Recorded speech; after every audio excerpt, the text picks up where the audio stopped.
Honorable Union Minister for Finance and Corporate Affairs, Srimati Nirmala Sitharaman, Honorable Minister of State for Finance, Shri Pankaj Chaudhary, Finance Secretary, Shri Tuhin Kant Pandey, Secretary, Department of Economic Affairs, Shri Ajay Seth, Secretary, Department of Expenditure, Dr. Manoj Govil, Secretary, Department of Investment and Public Asset Management, Shri Arunesh Chawla, Secretary, Department of Financial Services, Shri M. Nagaraju, Chairman, Central Board of Direct Taxes, Shri Ravi Agrawal, Chairman, Central Board of Indirect Taxes and Customs, Shri Sanjay Kumar Agarwal, and members of this August gathering. Namaskar and good morning, ladies and gentlemen. I am Suruchi Chaudhary, Deputy Commissioner of Income Tax, Mumbai, and your Master of Ceremonies for this morning. I extend a warm welcome to all of you to the post-budget interaction being held by the Honorable Union Minister for Finance and Corporate Affairs with the representatives of trade and industry. At the outset, we will welcome the guests of today's program. May I now request the Principal Chief Commissioner of Income Tax, Mumbai, Shri Raj Tandon, to welcome the Union Minister for Finance and Corporate Affairs, Srimati Nirmala Sitharaman.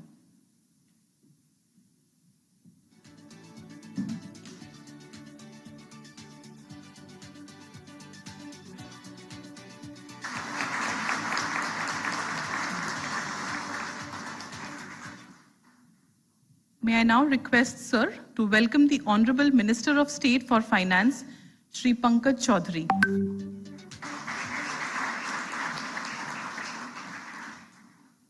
We welcome Finance Secretary, Shri Tuhin Kant Pandey.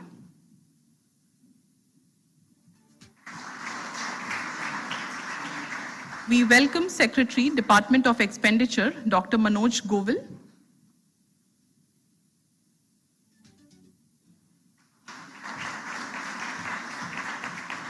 We welcome Secretary, Department of Financial Services, Shri M. Nagaraju.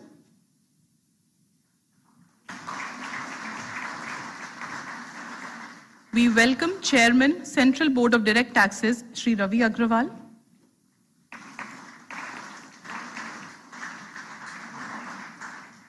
We extend our welcome to Secretary, Department of Economic Affairs, Shri Ajay Seth. We welcome Secretary, Department of Investment and Public Asset Management, Shri Arunesh Chawla. We welcome Chairman, Central Board of Indirect Taxes and Customs, Shri Sanjay Kumar Agarwal. Thank you, sir. Shubham Karoti Kalyanam Arogyam Dhan Sampada Shatru Buddhi Vinashaya Deep Jyoti Namostate. I offer salutations to the light of the lamp that brings prosperity, auspiciousness, good health, abundance of wealth, and destruction of the enemy's intellect. To start off on an auspicious note, we will now have the lamp lighting ceremony. May I now request the Honorable Union Minister for Finance and Corporate Affairs, the Minister of State for Finance, and the dignitaries on the dais to light the ceremonial lamp.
We would now like to present a short video to thank the taxpayers and to showcase the progress made by Income Tax Department, Mumbai.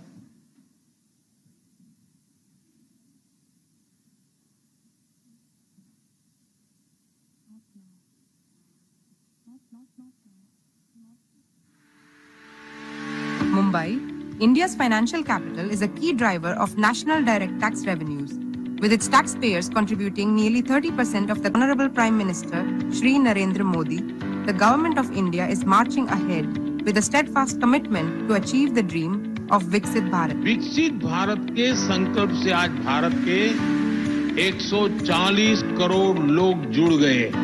ये जन भागीदारी का अभियान ही नहीं, बल्कि भारत के आत्मविश्वास का आंदोलन भी बन चुका है। The government has consistently prioritized pro-people budgets, honoring the taxpayers with a special emphasis on empowerment of middle class and lower income groups. I am now happy to announce that there will be no income tax payable up to income of 12 lakh rupees. Income Tax Mumbai's taxpayer-first approach ensures swift, transparent services and an efficient grievance redressal system.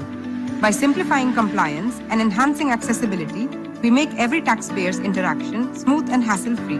The EDAC system, a pioneering initiative of Income Tax Mumbai, is now operational in all the income tax offices of Mumbai. EDAC system enables centralized receipt of DAC from taxpayers, issue of instant e-acknowledgements, facilitates tracking of DAC, thereby reducing office visits and ensuring faster responses. Income Tax Mumbai's proactive tax outreach initiatives with a diverse set of taxpayers have fostered effective communication with taxpayers. These outreach programs not only demystify tax regulations, but also enhance voluntary compliance by empowering taxpayers with practical knowledge of tax laws. Nakkad Nataks are also performed to raise taxpayer awareness and promote compliance. Our many community service initiatives, such as Seva centers set up during Ganesh Visarjan, reflect our commitment to public service. Chintan Shivir and specialized training sessions equip our officers and staff with improved understanding of tax laws, dispute resolution mechanisms, and digital platforms, thereby ensuring effective service delivery to taxpayers. We prioritize Swachhta initiatives, modernized workspaces, and employee well-being. Our renovated library enhances learning, and the new creche supports work-life balance of our employees. Our officers and staff excel beyond tax administration with Arjuna awardees and international sports champions among us. Their incredible achievements made our nation proud. The Income Tax Department acknowledges the role of taxpayers in nation building. We sincerely thank the taxpayers for their invaluable contributions, which strengthen the nation's education, healthcare, social welfare, scientific advancements, and economic progress, paving the way for a brighter and more prosperous nation. We remain committed to improving taxpayer services and easing compliance. Together, let's strive towards achieving the goal of Viksit Bharat.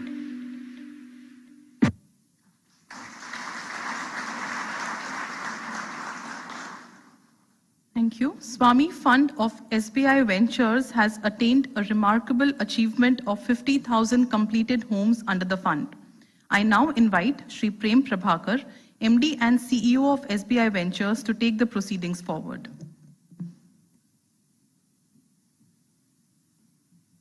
Thank you. Honorable Union Minister of Finance and Corporate Affairs, Honorable Minister of Finance, and distinguished guests, good morning and a warm welcome. It is my honor to be here today as we come together to celebrate an important milestone. Swami Fund has been a transformative initiative by the Government of India aimed at addressing the challenges in the real estate sector, particularly the stressed affordable housing projects. With the vision of Honorable Prime Minister and under the guidance of Honorable Finance Minister, this fund has paved the way for the completion of numerous housing projects, ensuring that thousands of families can finally call these homes their own. As we gather here today, we are about to witness the journey of Swami Fund through a short AV presentation. Let us look forward to seeing how this initiative is turning aspirations into reality. A home is not just about four walls. It's about your dream. A dream you struggle, sacrifice, and save for. But what happens when it is suddenly put on hold?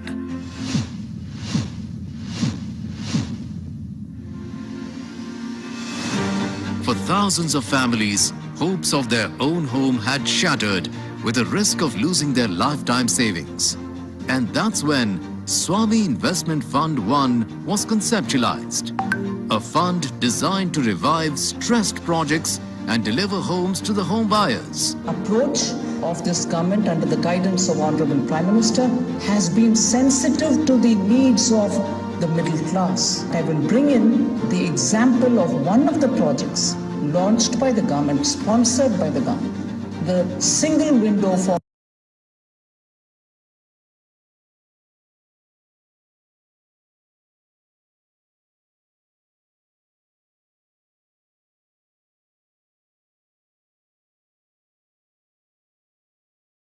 the single window for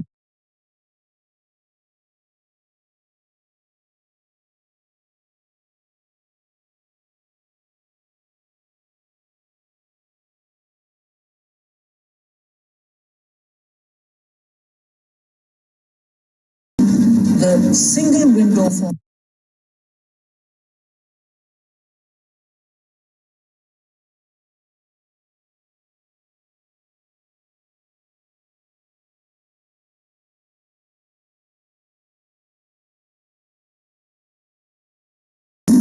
the single window for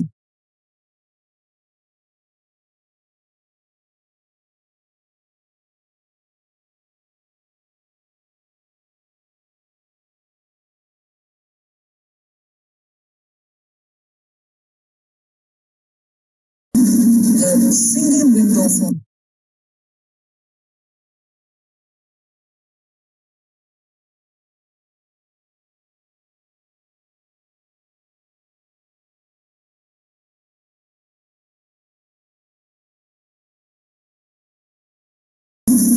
the single window for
A round of applause, please.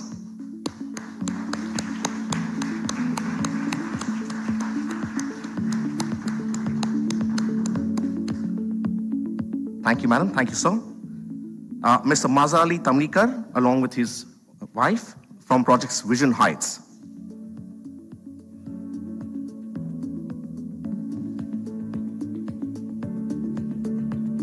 Round of applause, please.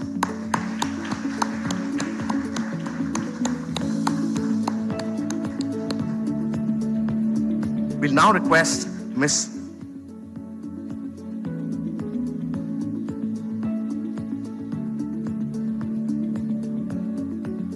request Ms. Chitra Raul from Project Avant Hillway. So Avant Hillway was a project which was launched in 2015 and it got its occupation certificate in December 2024.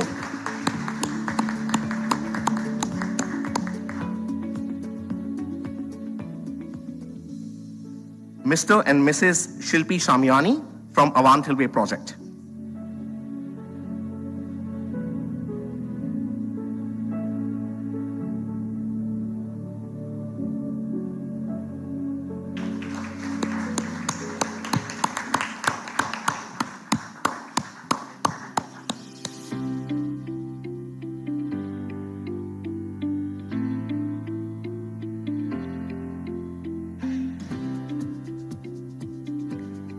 Ms. Pashmina Parekh from Avadh Railway Project.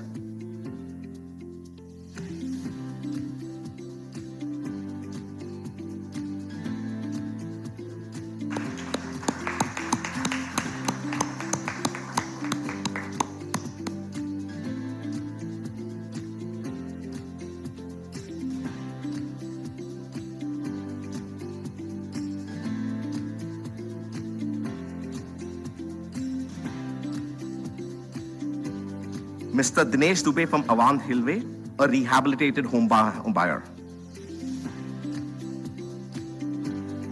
Round of applause, please.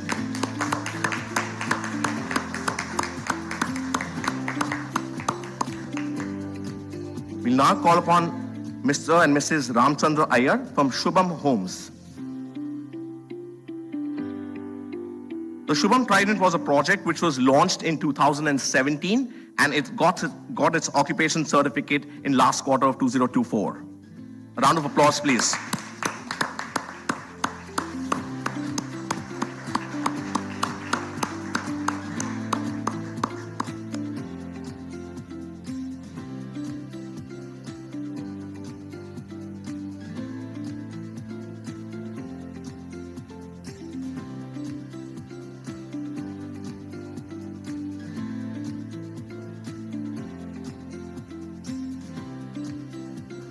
Thank you, sir.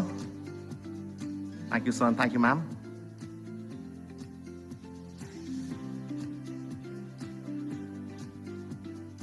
We have Mrs. Jyoti Venkataraman from Shubham Homes. मुझे लगता है जैसे जैसे मैं बड़ी होती जा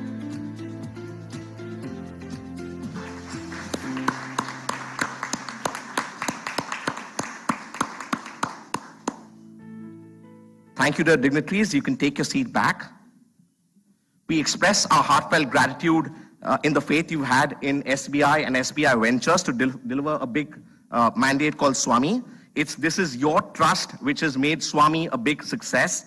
On behalf of the 50,000 homeowners, we express a heartfelt thank you. And I would now like to hand it over back to Suruchi to take the proceedings ahead.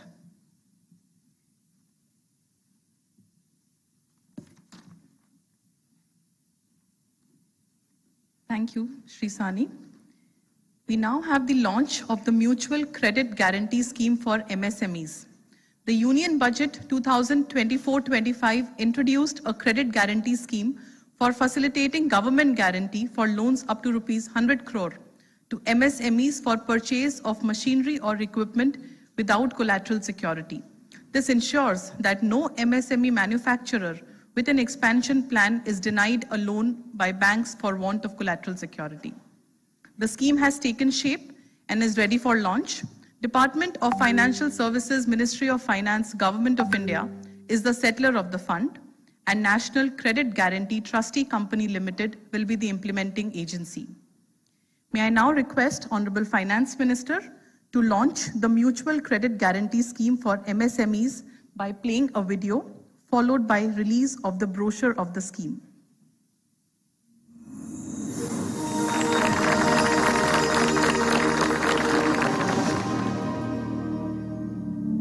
In the Union Budget 2024-25, the government has taken a significant step towards strengthening the vision of Viksit Bharat, promoting Make in India and accelerating the growth and expansion of MSMEs. Credit guarantee scheme will be introduced.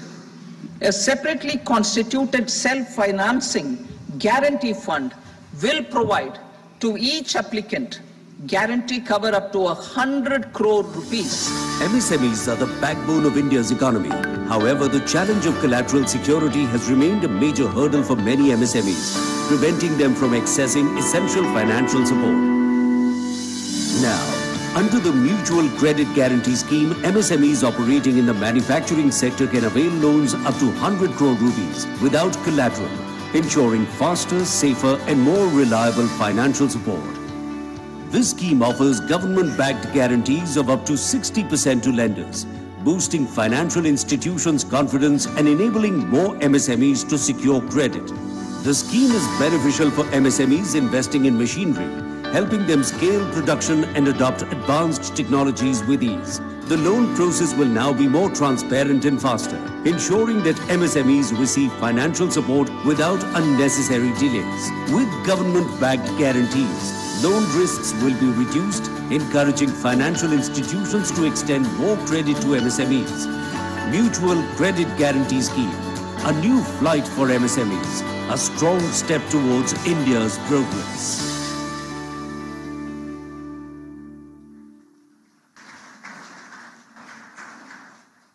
May I now request Honorable Finance Minister to release the brochure of the scheme.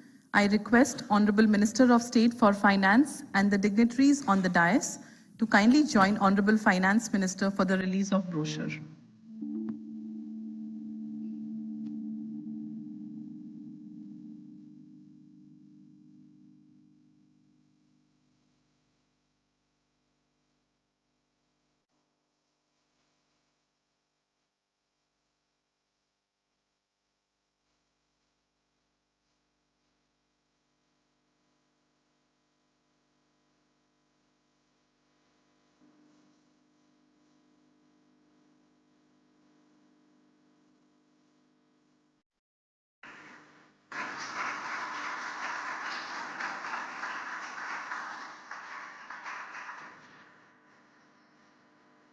Thank you, ma'am. Thank you, sirs. May I now request Honorable Finance Minister to hand over the sanction letters to the first 11 beneficiaries under the scheme. I also request Minister of State for Finance, Shri Pankaj Chaudhary, and Secretary DFS, Shri M. Nagaraju, to kindly join in.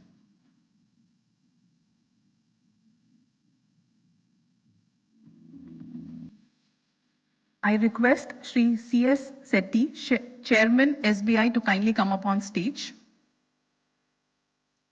I now call upon the stage Shri Ramesh, promoter of Kalp Electrical Private Limited, MSME customer of SBI, for a loan amount of rupees 11.29 crores.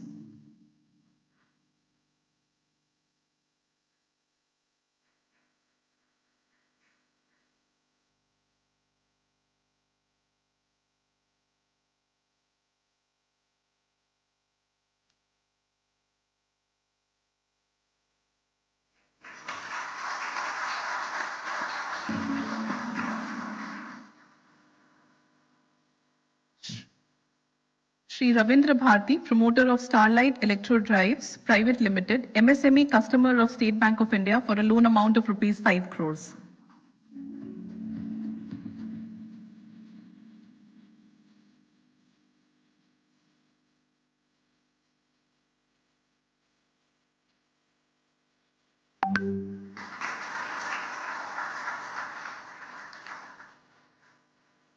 Thank you, Shri C.S. Sethi.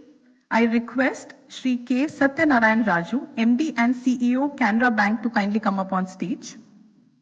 I call upon Shri Kashish Valecha, promoter of House of Wares Private Limited, MSME customer of Canara Bank, with a loan amount of rupees 15 crores.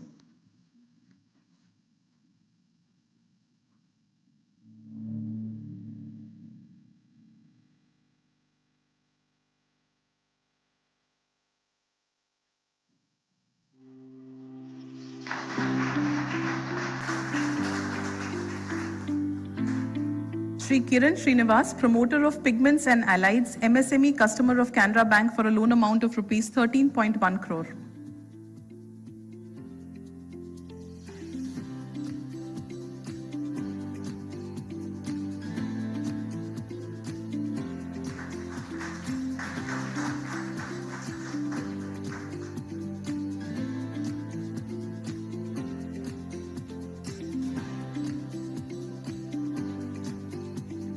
Shri B.R. Sriharan, promoter of JSH Dispo Private Limited, MSME customer of Canara Bank, for a loan amount of rupees 14.25 crore.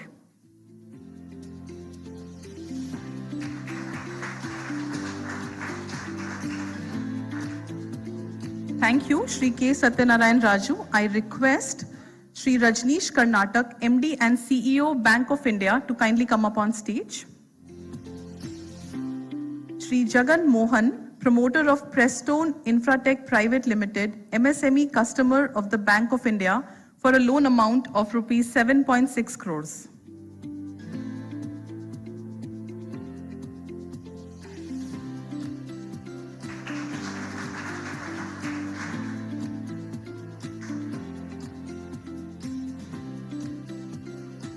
Shri Karthikeyan, promoter of Service Nova India Private Limited, MSME customer of Bank of India for a loan amount of rupees 4.4 crores.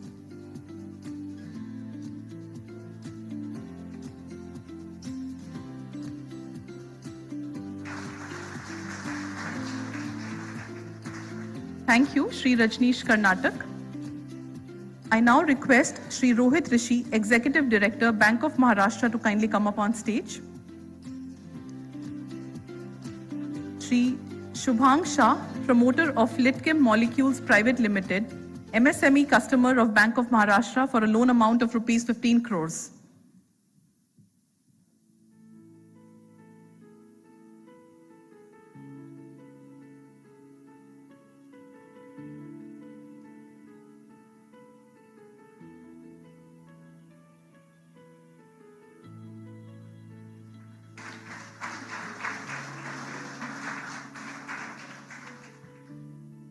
Dr. Shyam Dhawan, promoter of Premium Serums and Vaccines Private Limited, MSME customer of Bank of Maharashtra for a loan of 10.67 crores.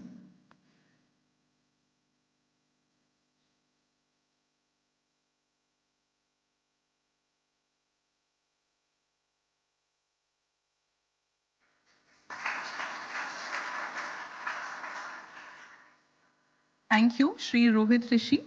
I request Shri Manoj Mittal, CMD, SIDBI, to kindly come up on stage. Shri Ramesh Devichand Mehta and Shri Mangal Singh Rajput, promoters of Hempel Forge Limited, MSME customer of the bank for a loan amount of rupees 13.78 crores.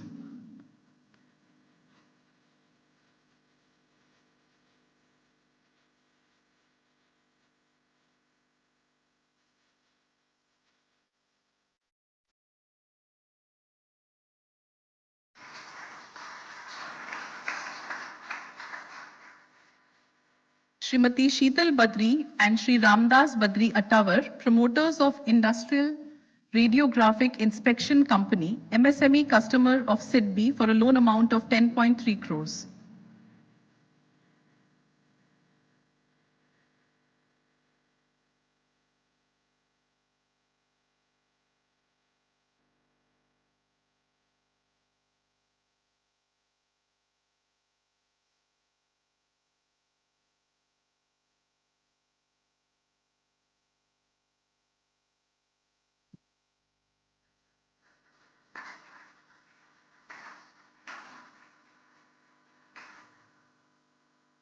Thank you, Shri Manoj Mittal. Thank you, ma'am. Thank you, sirs. You may now take your... Yes.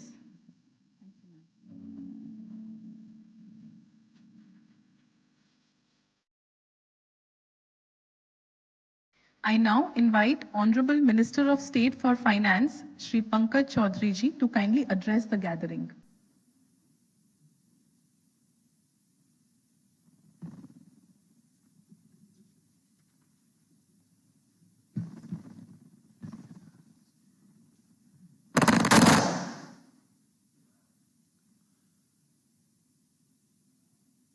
माननीय वित्त एवं corporate कार्य मंत्री Shrimati Nirmala Sitharaman ji, finance एवं revenue secretary Shri Tuhin Kanta Pandey ji, secretary economic affairs Shri Sanjay Seth ji, secretary expenditure Shri Manoj Govil ji, secretary DIPAM Shri Arunish Chawla ji, secretary DFS Shri M Nagaraju ji, chairman CBDT Shri Ravi Agrawal ji, chairman CBIC Shri Sanjay Agrawal ji, उपस्थित सभी अधिकारी गण, उद्योग जगत के सम्मानित अतिथिगण, मीडिया के साथियों, माननीय प्रधानमंत्री श्री मोदी जी के नेतृत्व में, माननीय वित्त मंत्री जी के देखरेख में जो 2025-26 का बजट प्रस्तुत किया है, उसमें अगर आप देखें तो कृषि, एमएसएमई, निवेश और निर्यात को ग्रोथ इंजन के रूप में पहचाना गया है। और इन चारों को साध कर जो प्रधानमंत्री जी का विजन है कि गरीब, युवा, अन्नदाता, नारी एवं मध्य वर्ग के विकास को सुनिश्चित करने वाला बजट प्रस्तुत किया गया है। माननीय वित्त मंत्री द्वारा प्रस्तुत बजट में बुनियादी ढांचे में निवेश को बढ़ावा देने, उद्योग को समर्थन देने और व्यापक विकास को बढ़ावा देकर अर्थव्यवस्था में विकास को प्रोत्साहित करने का पर जोर दिया गया है। माननीय प्रधानमंत्री जी श्री नरेंद्र मोदी जी के नेतृत्व में यह सरकार पूंजीगत व्यय बढ़ाने को महत्व को समझती है। इसलिए अगर आप देखें तो कई वर्षों से लगातार पूंजीगत व्यय में उल्लेखनीय वृद्धि की जा रही है और उसी ट्रेंड को मेंटेन करते हुए इस वर्ष 11.2 लाख करोड़ रुपए का बजट आवंटन किया गया है। वैश्विक स्तर का इंफ्रास्ट्रक्चर न केवल घरेलू निवेश को बढ़ावा देता है बल्कि विदेशी निवेश को भी आकर्षित करता है। ये बजट परिवहन के आधुनिकीकरण, शहरी इंफ्रास्ट्रक्चर में सुधार और डिजिटल कनेक्टिविटी को बढ़ावा देने के लिए हमारी सरकार की प्रतिबद्धता को रेखांकित करता है। इस बजट के माध्यम से शहरों के विकास हब के रूप में सुविधा देने और शहरी जीवन स्थितियों में सुधार के लिए 1 लाख करोड़ रुपए का अर्बन चैलेंज फंड बनाया गया है। मुंबई जैसे शहर जो अर्थव्यवस्था के लिए महत्वपूर्ण है, उन्हें इस योजना से अत्यधिक लाभ होगा। पीएम स्वनिधि अब तक 68 लाख स्ट्रीट वेंडरों को लाभान्वित किया गया है। इसको और आगे बढ़ाते हुए इसी स्कीम में बैंकों के समर्थित ऋणों को 30,000 की सीमा के साथ यूपीआई लिंक्ड कार्डों का निर्माण किया जाएगा। साथ ही जैसा कि माननीय वित्त मंत्री जी ने अपने बजट स्पीच में भी स्पष्ट किया था कि ग्रामीण विकास के लिए ऐसी योजनाएं सुनिश्चित की जा रही हैं जिससे गांव से शहरों की ओर पलायन एक ऑप्शन तो हो लेकिन आवश्यकता ना हो। माननीय प्रधानमंत्री जी का लक्ष्य जो है भारत को 2047 तक विकसित राष्ट्र बनाना और विकसित भारत विजन का एक महत्वपूर्ण लक्ष्य है कि 2047 तक भारत की कम से कम 70% महिलाएं आर्थिक गतिविधियों में शामिल हों। इसी विजन को ध्यान में रखते हुए अगर आप बजट में देखें तो जेंडर स्पेसिफिक बजट पूरे बजट का 8.46% रखा गया है, जो कि लगभग 4.99 लाख करोड़ रुपए से आवंटन से महिलाओं के स्वास्थ्य को लेकर उसकी स्किलिंग एवं उद्यमिता को बढ़ावा देने की योजना बनाई गई है। पहली बार की महिला उद्यमियों को 2 करोड़ तक लोन की योजना भी इस बजट में लाई गई है। देश भर में R&D को बढ़ावा देने के लिए 20,000 करोड़ का बजट आवंटन किया गया है ताकि हमारे युवाओं को रिसर्च कार्यों हेतु उचित संसाधन उपलब्ध हो सके और देश में हाई क्वालिटी के रिसर्च एवं डेवलपमेंट कार्य हों।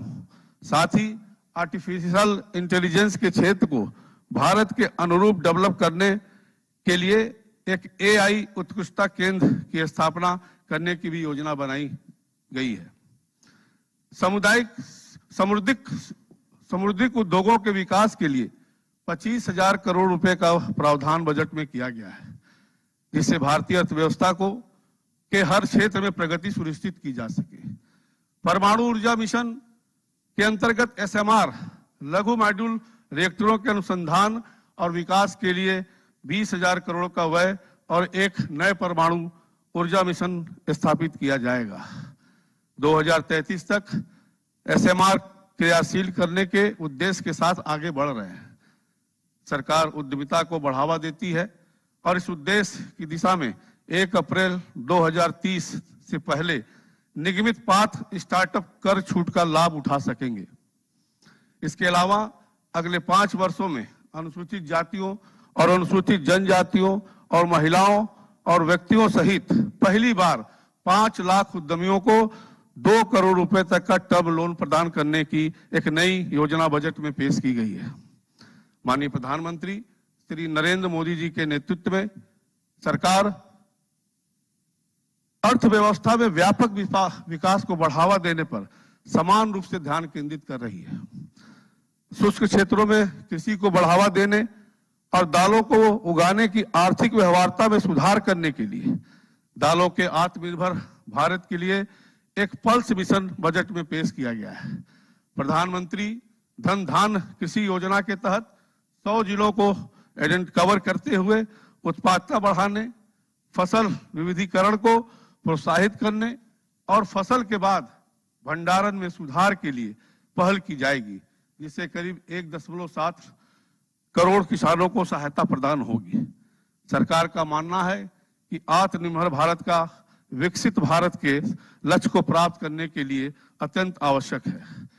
इस उद्देश्य की पूर्ति के लिए एवं निर्यात को बढ़ाने के लिए इस बजट में एमएसएमईज पर विशेष फोकस किया गया है। छोटी औद्योगिक इकाइयों के लिए 5 लाख तक का क्रेडिट कार्ड लाया गया है। सीजीटी एमएसई योजना में अब 10 करोड़ टर्म लोन मिल सकता है और बेहतर एक्सपोर्ट करने वाले एमएसएमईज को 20 करोड़ तक का टर्म लोन मिल सकता है। एमएसएमई की परिभाषा में भी परिवर्तन किया गया है। अब 125 करोड़ के इन्वेस्टमेंट और 500 करोड़ के टर्नओवर वाली यूनिट भी एमएसएमई योजना का लाभ ले सकेंगे। स्टार्टअप को बढ़ावा देने के लिए 20 करोड़ तक के कोलेटरल फ्री लोन की व्यवस्था भी इस बजट में की गई है। हमें विश्वास है कि आने वाले समय में हम और भी यूनिकॉर्न स्टार्टअप देखेंगे। विनिर्माण को बढ़ावा देने और आयात निर्भरता को कम करने के लिए सीमा शुल्क में समायोजन का प्रस्ताव किया गया है। माननीय प्रधानमंत्री जी के नेतृत्व वाली सरकार हमेशा व्यापार में आसानी को बढ़ावा देने का विश्वास करती है। इस उद्देश्य के लिए नियामक सुधारों के लिए एक उच्च स्तरीय समिति का गठन किया जाएगा, जो व्यापार में सुगमता बढ़ाने के लिए सभी गैर वित्तीय क्षेत्र नियमों, प्रमाणन, लाइसेंस और अनुमतियों की समीक्षा करेगी। उच्च स्तरीय समिति का उद्देश्य विश्वास आधारित आर्थिक शासन को मजबूत करना होगा। उपरोक्त के अलावा मुंबई करों के लिए कुछ अच्छी खबरें हैं।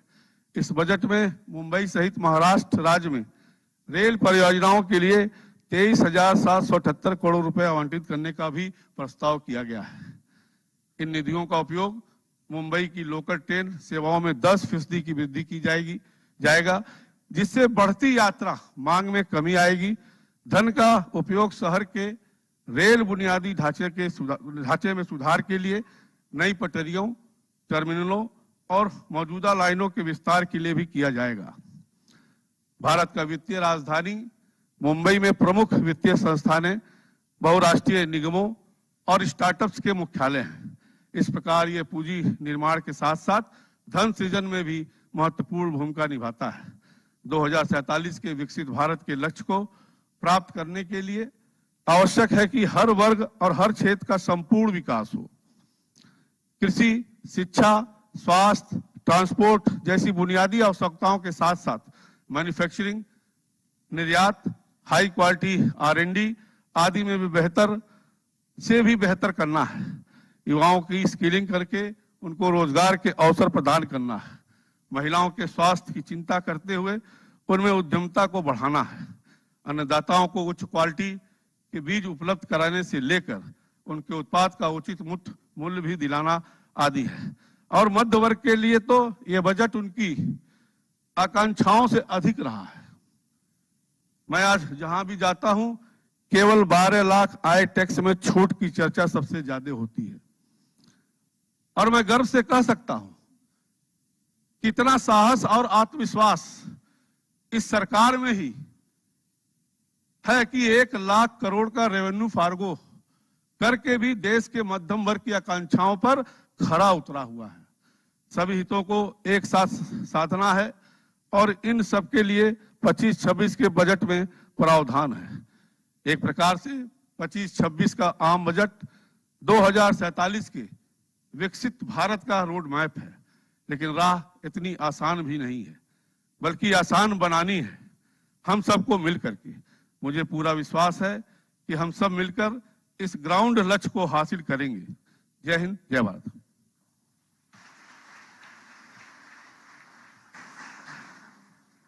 Thank you, sir. May I now invite the Honorable Union Minister for Finance and Corporate Affairs, Srimati Nirmala Sitharaman, to kindly deliver the keynote address.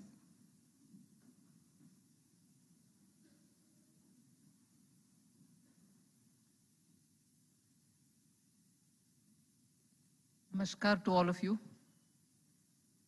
My colleague Pankaj Chaudhary, Finance Secretary Tuhin Pandey, Secretary Economic Affairs Ajay Seth, Secretary Expenditure Manoj Govil, Secretary Department of Financial Services Nagarajuji, Secretary taking care of Public Enterprises and DPAM, Arunish Chawla ji, the chairman of both the boards, Ravi Agarwal ji and Sanjay Agarwal ji, and all senior officers of both CBIC and CBDT, CMDs of the public sector banks, officers from the field formations, and also the media, industry, leaders of businesses who have been invited, to all of you all, a post-budget welcome. I think by now, every aspect of India's, the latest budget for 25-26 has been read about, discussed, and also the implications of such a decision are all being discussed and mulled over. I understand there's also a question answer session after my talk. So without getting into details of what the budget has provided for, which of course my colleague has very nicely, clearly explained in every aspect. But the broad picture is that the government's emphasis since post-COVID to put money for public expenditure in capital building, asset building continues. And that is why this time the capex shown in the budget compared to last year is at least 10.2% more, meaning 11.11 lakh crores was in the July budget, starting from the vote on account budget for the year 24-25. And now, if I add the public sector enterprises' own resources, not from our budget, putting their own resources into capital asset building, our over 11 lakh of 24-25 has itself gone to 11.21 lakh crores. And with about over 4.5 or 4.8 lakh crores by the public sector and enterprises from their own resources, from the public sector enterprises of Government of India and the Government of India budget put together, closer to 16 lakh crores is what is going for capital expenditure. And therefore, I would think the emphasis or any reason for people to think that the emphasis has shifted from capital expenditure towards consumption is not right. It is true that we've enhanced the capital expenditure budget and simultaneously given some concessions through reduction in tax, particularly personal income tax, for people who would want to spend or save or invest. So the tax concession which has been given in this budget, and I thank Honorable Prime Minister for being absolutely considerate about taxpayer and rewarding the taxpayer. And on that score, it was readily agreed by him that we should give relief up to 12 lakh rupees of annual income. And that is why today we are able to say that that probably is giving a picture that we are giving a shifted emphasis for consumption boosting rather than for capital asset building, which has been the feature all the while. No, capital asset building is also got that much and more provision, as much as respecting the taxpayers and giving them some kind of a relief so that whether they want to spend it, whether they want to save it, whether they want to invest it is up to them. So if that is the, let's say, the headline of newspapers since after the budget, the few things which I want to put before you, which have macroeconomic implication, which are really the steps taken towards leading India to become Vikasit, are the emphasis for R&D, which continues from the previous last two budgets. We are giving money for creating that kind of a fund from, or using that when monies are raised from the market. You are going to have more than 1 lakh crore for supporting R&D, even driven by private agencies. So government together with private research bodies would want to build that momentum on research, particularly in science and technology related matters, medicine, essentially in STEM. That doesn't, of course, deny anybody else who wants to come up with a credible proposal for R&D. Equally, we have kept the steps on reforms going, whether it is for manufacturing through the PLI, whether it is for removing the stress on businesses to do compliance. You know the numbers, more than 1,500 laws have been, archaic laws have been removed from the ledgers. Similarly, more than 40,000 compliance norms, rules, regulations have also been completely removed. And this is happening at the central level.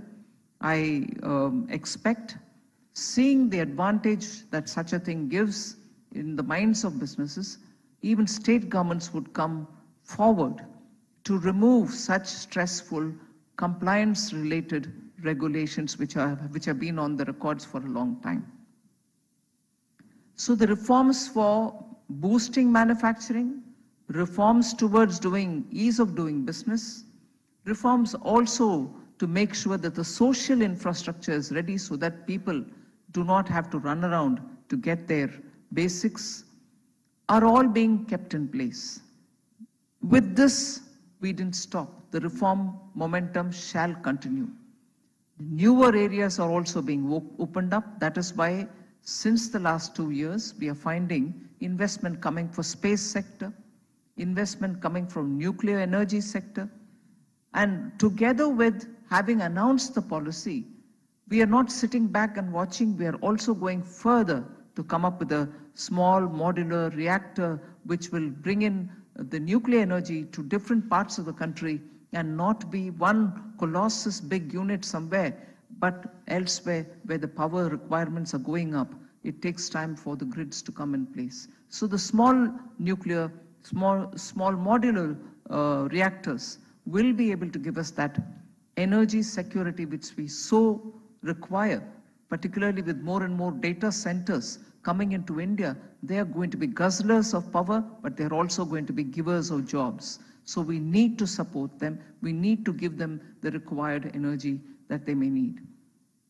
Other than this, I was glad to see that one of the recipients of this MSME guaranteed loans, which is sovereign guaranteed loans, being given to also people who are in the area of critical minerals.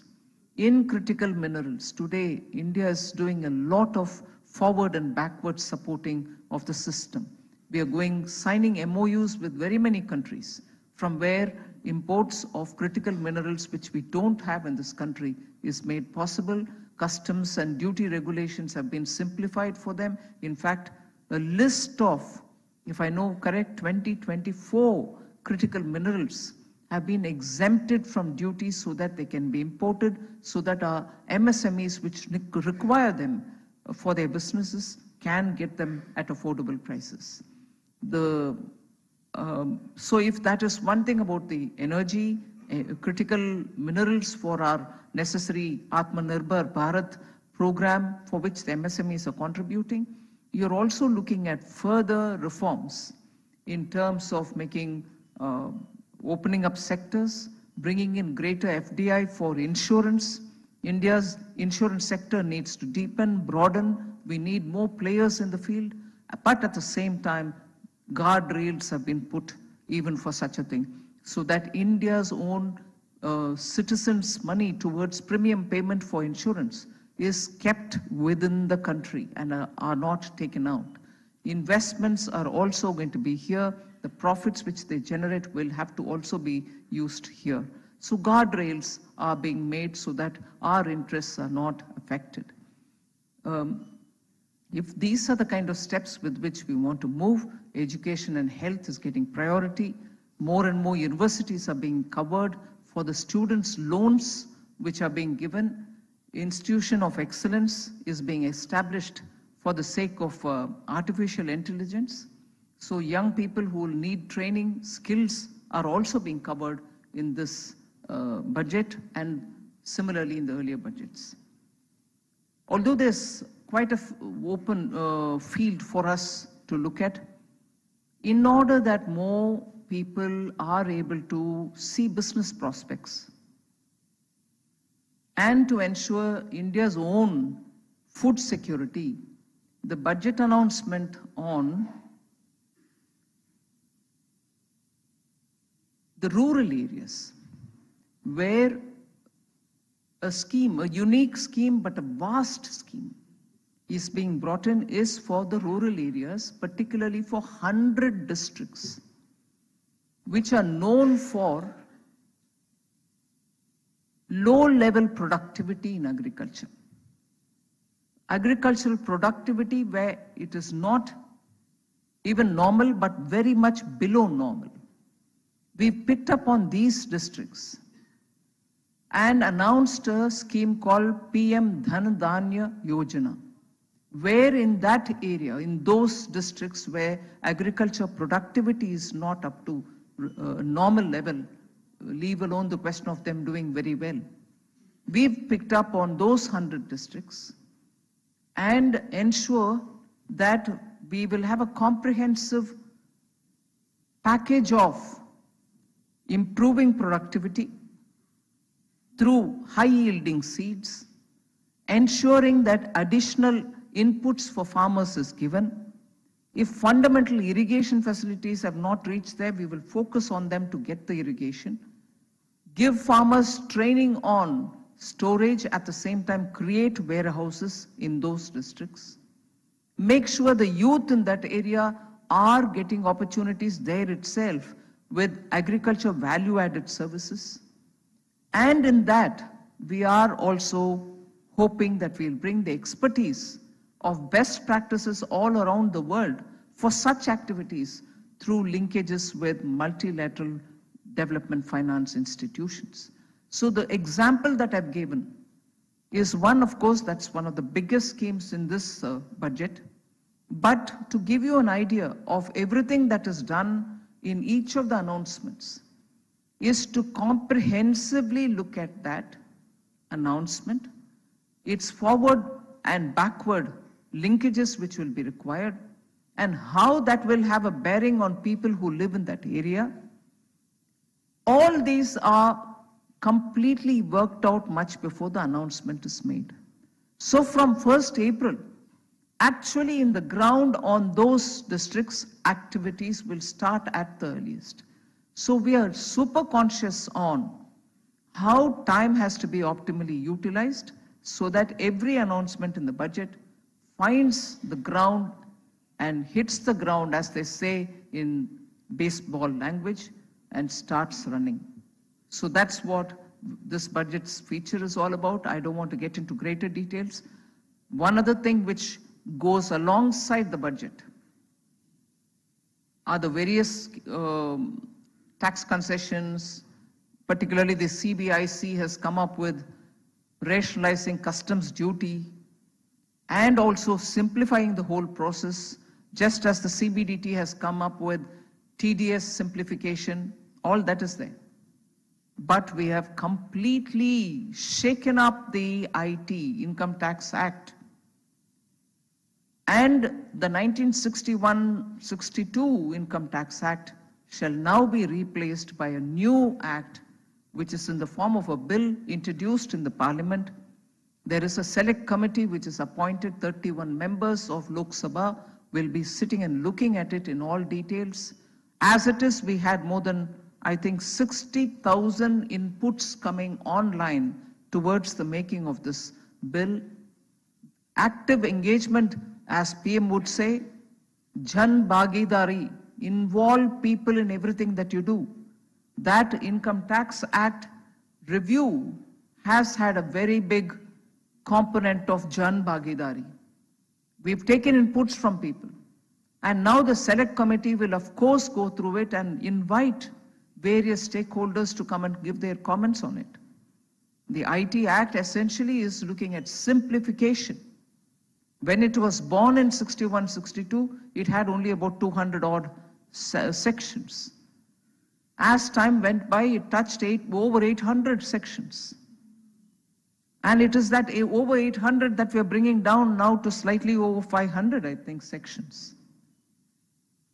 And very meaningful, user-friendly ways of regrouping sections and clauses which affect a particular section will all be found in one particular place rather than be spread around the act. So simplification and the language simplification is where I put a lot of interest in, so that a person reading it should be able to interpret it for himself, herself, and it should not yield itself to too many interpretations that everybody goes to the court interprets it in its wisdom, the way it would interpret, and end of the day you're spending time on explaining the law that you created for yourself. So I must, much before the bill is cleared, I do not want to appreciate our own people, but I will certainly put on record the tremendous work the CBDT and all its officers have done in getting this act after these many number of years. To have to work since after the July budget saying we will simplify the Income Tax Act and come within 6 months with a new one has involved every officer in the CBDT to work night and day, and that is the product which has now gone to the select committee. Similarly, the CBIC has done immense lot of work in making sure the basic customs duty and a reason with which you would want to bring in or expand it have all been done with meticulousness, and I appreciate the CBIC and its team for having done extensive work. And it is not just because I'm here in Mumbai to talk about these things. Both the CBDT and CBIC in particular have had very, very difficult days with us, with me in particular and with the secretaries, asking them questions after questions as to why it can't be further simplified. And they rose to the occasion every time. So I appreciate the CBIC for having gone through the rigor and also the pain of having to get it all done well before this budget could come up. So their contribution in the finance bill can also be seen. So I appreciate the entire Department of Revenue, the secretaries, all of whom sit during the meetings in the morning when we decide how the ministry has to go forward. It is a strategy, or you call it is the way in which finance ministry functions. We've been doing that last 5 years, and it has given us rich dividends in the sense of greater coherence in what we do. And I know they've also been put through to one exercise which they were not familiar with, but now I'm sure all of them realize that it gives them benefit. Bring out FAQs on everything that you do, much before people read it in the papers. Put out the FAQs.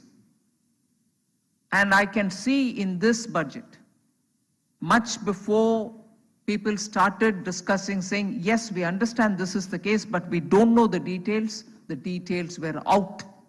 Everything was put out. And that is something which the boards or the DOR or the officials were not quite used to. But we said, you'll have to do it this time.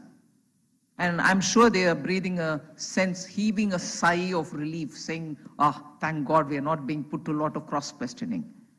There will still be questions. We will still answer them. But at least the initial round should go with a lot of matter of fact information shared with the public. And that's what they did. And I think for that, I owe them a big thank you. It has helped all of us. So without taking much of your time, because I'm in Mumbai, watchers of the Indian economy are here. Is it only tax concessions? Is it just income foregone? Is it also some reform in the IT? No. A big difference which has been brought about in the budget making, and a big difference to the responsible way in which we should handle taxpayers' money are reflected, I would think, in two things. With that, I'll end my speech. The first thing is our borrowings are essentially going only for building assets. And that is why when you see the capital expenditure to the GDP number and match it with the fiscal deficit, they are absolutely, completely close to each other, probably 1 decimal point different, proving the fact that if we borrow to build assets. And that I'm sure people in Mumbai, watchers of the Indian economy, will like to know about. So I thought I'll say that first.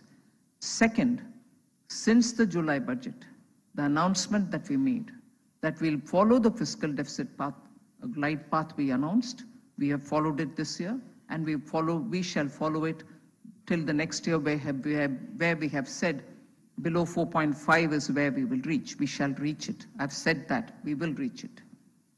Equally, from now, we are also going to be focusing on the debt to GDP, because as you would all recall, several years ago, you had a report coming which said India's GDP, debt to GDP, will have to be brought down. And that is one of the important things with which India's finances will have to be handled, learning from all the experiences of Prime Minister Modi as Chief Minister in a state, and later known for his fiscal prudence. He's been guiding us. The debt to GDP by 2031 will come down to 50% plus minus 1. This is a commitment we've given in the budget. Every measure will be taken to bring down debt, and that is something which we owe it to the country. We need to have a country responsibly run, at the same time not affect any of our education, nutrition, health, hospital services, and of course asset building in terms of connectivity, internet connectivity, road connectivity, and every other port, enhancing our capacities and so on. All this will be done. So coming first, immediately after the budget, to Mumbai is now a very holy and sacred duty. The entire ministry is here. We are here now before you to answer your questions. Thank you very much.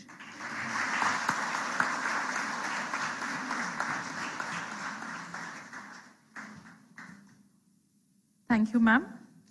Now, with your permission, we will start the interactive session.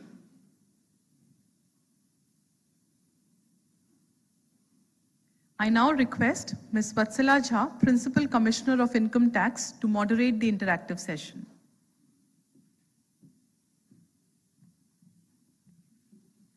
Thank you, Suruchi. Good afternoon, everyone. Respected Madam Union Minister for Finance and Corporate Affairs, Mrs. Nirmala Sitharaman, Minister of State for Finance, Shri Pankaj Chaudhary, Finance Secretary. आपको वीलू का formula आता है, अब तक नहीं आता और ना ही आपने इसको सीखा हुआ है। दोस्तों, यूं गर्मा गर्म चाय पीने से ना आपके लाइफ की प्रॉब्लम सॉल्व नहीं होगी, आपकी सैलरी ग्रोथ नहीं होगी। अगर आप सच में सैलरी ग्रोथ चाहते हो ना, तो वो होगी माइक्रोसॉफ्ट एक्सेल में खुद को मास्टर करने से, क्योंकि माइक्रोसॉफ्ट एक्सेल आज 2024 का एक ऐसा सॉफ्टवेयर बन चुका है जो हर डिपार्टमेंट, हर ऑफिस में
which at a personal level the MSMEs can take, and also a term loan which will be given, which has never been provided for MSMEs. Earlier they used to get, and which they continue to get, the working capital assistance.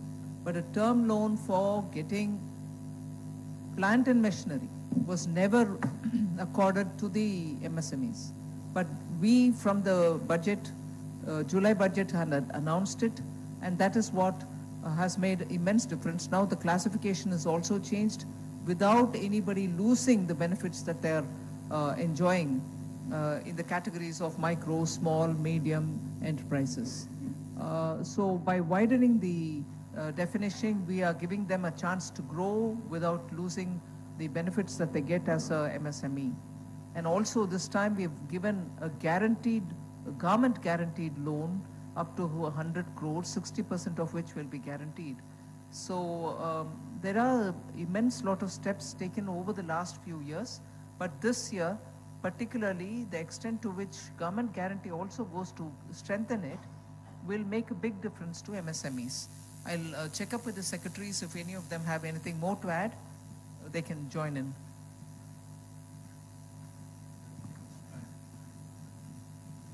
I just want to Secretary DFS. Supplement. The last budget, we have two schemes were announced specifically for SME. One is to provide up to 100 crores for the SMEs under the special mention accounts. That we are getting it approved. And the second scheme was mutual credit guarantee scheme for the MSME, which was launched today by the Honorable Finance Minister. And then first loans were also distributed. And this budget, we have three things we have the Honorable Finance Minister announced in the budget. One is reclassification, both in the investment as well as turnover, so that the firms with a higher capital turnover and also the investment, they will be eligible under the SME sector for lending. That's one. The other is we also announced the credit enhancement for the guarantee cover that we have announced. And also we have announced partial credit guarantee scheme, which will be implemented by the Navi for the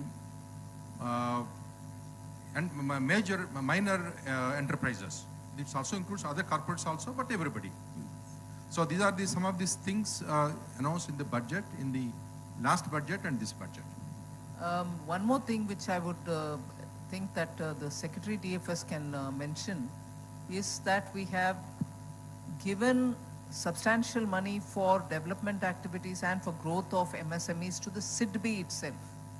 The SIDBI, being the Small Industry Development Bank of India, is very well placed as an institution to understand the credit requirements of MSMEs. The cycle of business which MSMEs go through is very different from the large businesses.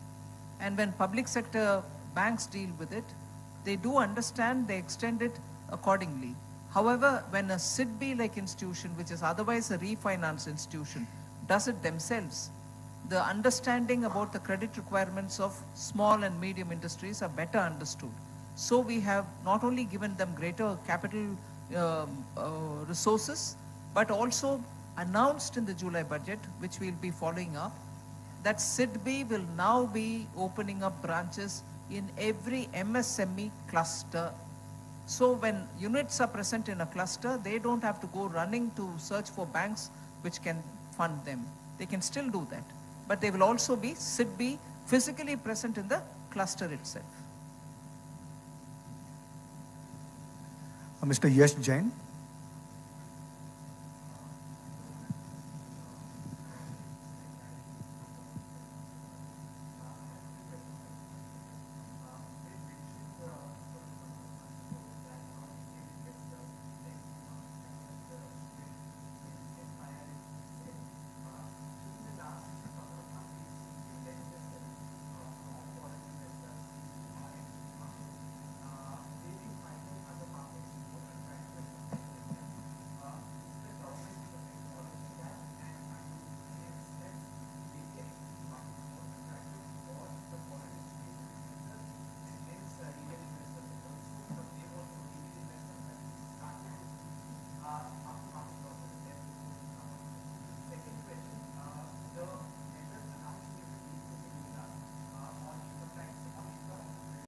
Sir, I would like to submit my resignation as a manual tester. Move into another company? Yes, sir. They are offering me a Python developer role with 24 lakh per annum package. I mean, my Python using AI skills really got their attention. Python using AI? Hold on. We have a tester who automated our entire workflow.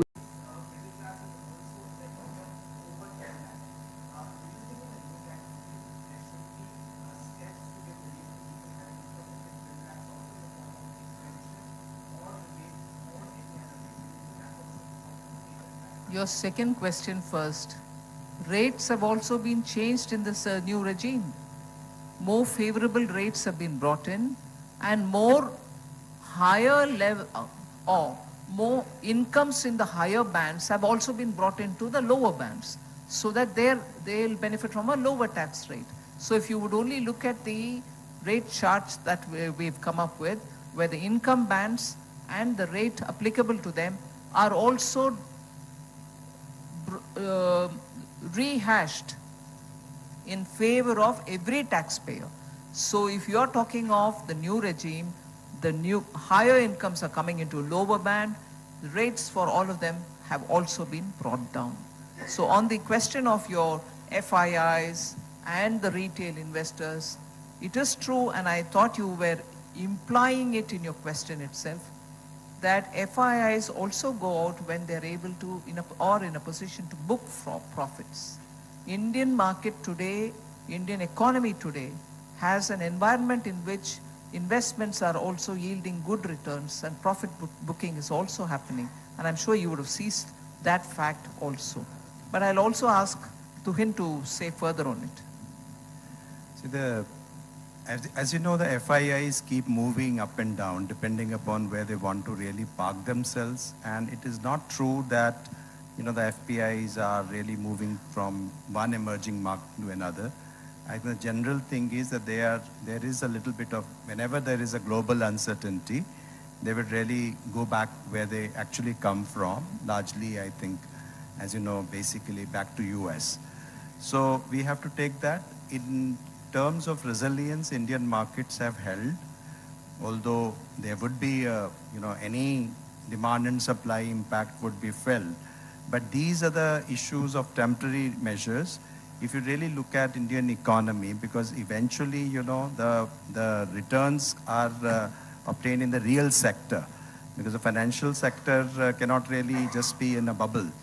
In the real terms, Indian economy is in a very good resilience, remains one of the fastest, in fact, the fastest large economy. And Honorable Finance Minister has taken a number of measures. If you really see, it's a very growth-oriented budget in which, we are really firing all engines. So, while there is investments, there is consumption, there is an MSME, agriculture, exports, and investments. So therefore, I think this strength of the Indian economy will continue to grow despite global headwinds.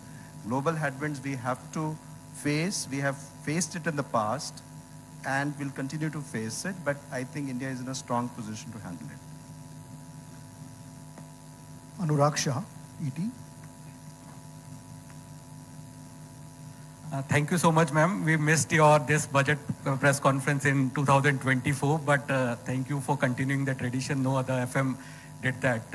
Ma'am मेरा सवाल जो है वो जिस तरह से आपने एक बहुत बड़ा ऐलान किया है बजट के अंदर इंश्योरेंस सेक्टर में FDI की लिमिट 74% से बढ़ा के 100% की गई है, तो ये जो कदम लिया गया है जो इंश्योरेंस के अंदर आप बदलाव करना चाहते हैं इंश्योरेंस सेक्टर के अंदर, जिसमें 2022 के अंदर इंश्योरेंस एक्ट अमेंडमेंट का एक ड्राफ्ट बिल लाया गया था जिसमें composite licence, value added services वगैरह सारी चीज़ें जोड़ी गई थी, तो वो कब तक आते हुए दिखेगा?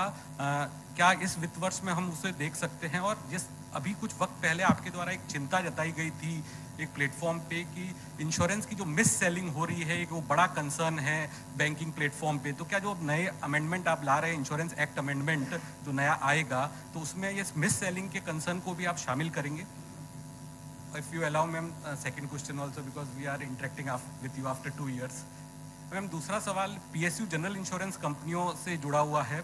हमने देखा पिछले कुछ सालों में कई सारे सरकार के द्वारा ऐलान किए गए PSU जनरल इंश्योरेंस कंपनीज में पहले लिस्टिंग की बात हुई, फिर मर्जर की बात हुई, फिर प्राइवेटाइजेशन की बात हुई, तो अब आखिर में पीएसयू जनरल इंश्योरेंस पे सरकार का किस तरह से फोकस है? क्योंकि ऑफ द रिकॉर्ड जो कर्मचारी वो कहते हैं कि हम काफ़ी मोरली डाउन है, क्योंकि एक सही दिशा नहीं पता चल रही कि आगे क्या होगा।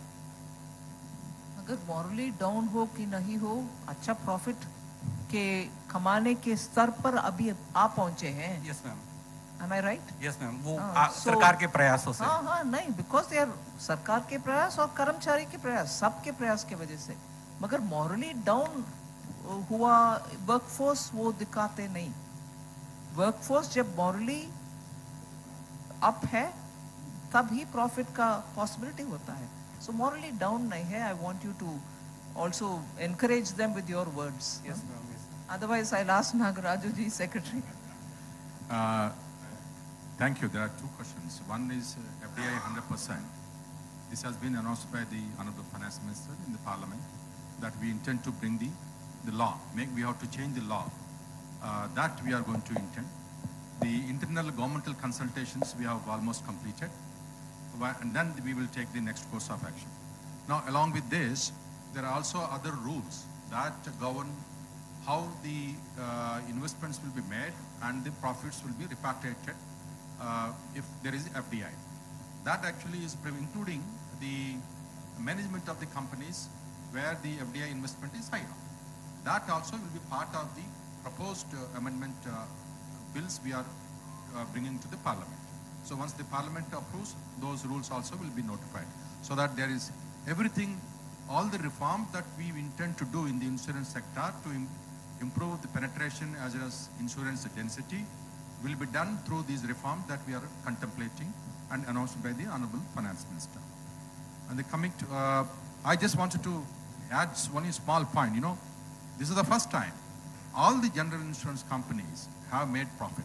I think all of you know, this is the Bombay, everybody should remember this. After 8-9 years, this is the first time ever all insurance companies, public sector insurance companies, made profit. Never before. And they are all doing well. There is no, this point when they're making profits, why their morality is down, I don't know. Okay, please increase that.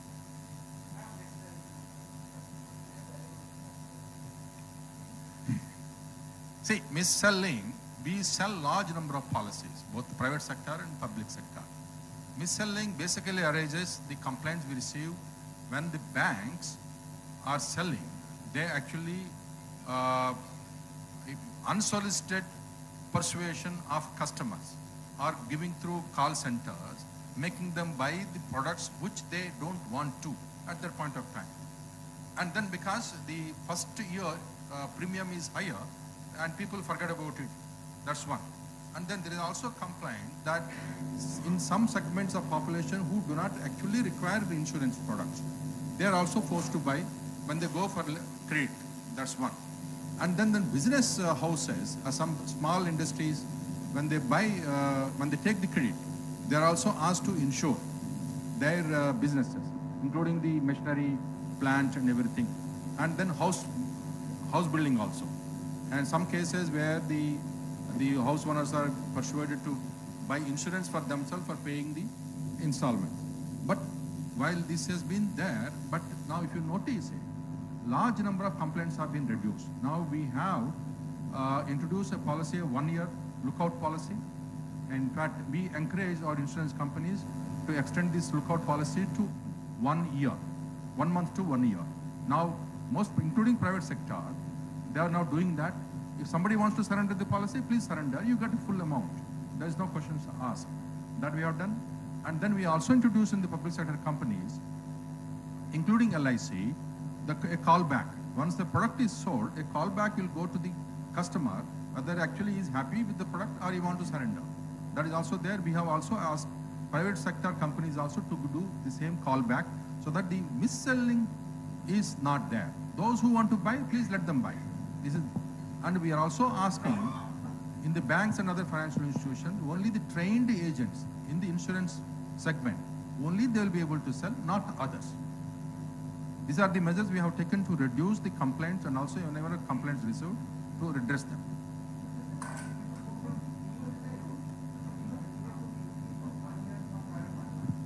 Correct. We have, in fact, our public sector companies are doing, in fact, private sector also, we have asked them to up to do for 1 year.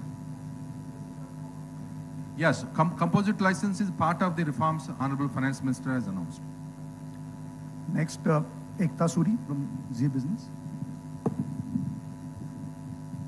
Good afternoon, gentlemen. Good afternoon, ma'am. Ma'am, Ekta from Z Business. Ma'am मेरा सवाल आपसे ये होने वाला है, आपने बहुत राहत दी है इस बजट में एक आम नागरिक को, लेकिन कहीं ना कहीं बजट से पहले भी एक एक्सपेक्टेशन थी कि जीएसटी जो इंश्योरेंस पे है वो कम हो ताकि विकसित भारत का जो टारगेट है 2047 में इंश्योरेंस फॉर ऑल वो पूरा हो, तो हम वो कब तक कम होते देख सकते हैं? और दूसरा ये कि लोगों का विश्वास जो है वो कोऑपरेटिव बैंक से थोड़ा सा उठ रहा है, क्योंकि हाल ही में जो घोटाला हुआ न्यू इंडिया कोऑपरेटिव बैंक के, तो उसको लेकर सरकार क्या कदम उठा रही है? एक डिपॉजिटर को 5 लाख से ज्यादा का अगर इंश्योरेंस कवर मिल सकता हो, ये 2 सवाल मैम। जीएसटी के मामले में हमारे एमओएस वो कमेटी को देखते हैं, रेट रेशनलाइजेशन का विषय और इंश्योरेंस का विषय भी चर्चा में आया जीएसटी काउंसिल में। मैं उन्हीं को कहती हूँ कि he can give you a reply to your question.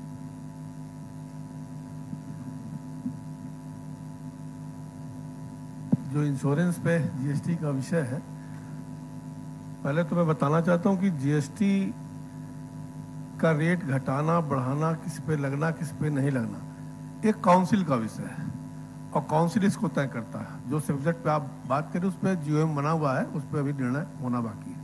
हम कब तक एक्सपेक्ट कर सकते हैं कि वो निर्णय कब तक आएगा? अब वो काउंसिल को निर्णय आएगा, जीओएम का निर्णय आएगा, उसके बाद ही आपके सामने आएगा। Answer second part of the question on new India cooperative bank घोटाला जो हुआ है। Now RBI is seized of the matter. Now only they have taken the action. So we are not going to comment on that. Anurag Joshi, next. But the point about increasing the insurance, that is under active consideration. As and when the government approves, we will notify. तो sir depositor insurance 5 lakh से ज्यादा बढ़ाया जाए? That's what I am talking about. This is under the consideration of the government. As and when the decision is taken, we will inform. Sir कब तक हो सकता है वो डिसीजन? में really sorry if I'm asking a follow-up. Pressing it too much. Yeah, if we have an answer, we'll give it to you. Sorry. Congratulations on the budget, ma'am. My questions relates to the lagging pace of credit growth in the economy, and the pace of credit growth has lagged deposit growth for several quarters. Now I'm aware that the government in the budget you had announced for MSMEs, you have increased the guarantee cover, which will release 1.5 lakh crore rupees over the next 5 years. And RBI has also taken measures, it's taken liquidity measures, it's cut the CRR in December. My question is that, is there scope for further liquidity and monetary measures to alleviate the cash shortage which still exists in the banking system and also improve credit growth in the economy? My second question is that, the fund of funds, 10,000 crores for startups, how are you looking to operationalize that? See, I think all of you know the credit growth this year is very good. I think one of the best years of credit growth in the financial system. We are doing well, including the MSME. We have almost about 16%. In retail also is good. Okay, a couple of months it was a little tempered down, but now it has picked up.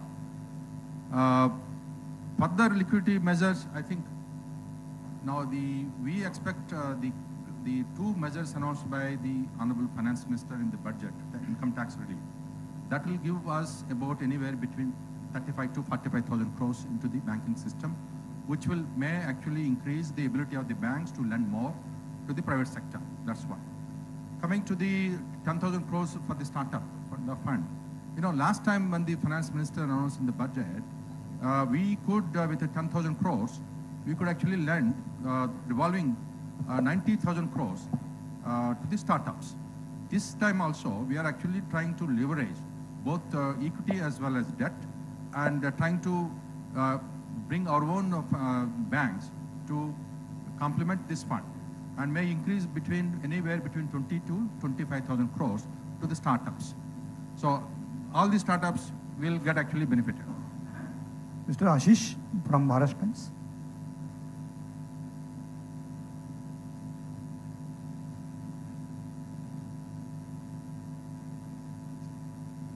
Maharashtra Times. Then we have Ram Kumar. या वैभव वैसे from Maharashtra times.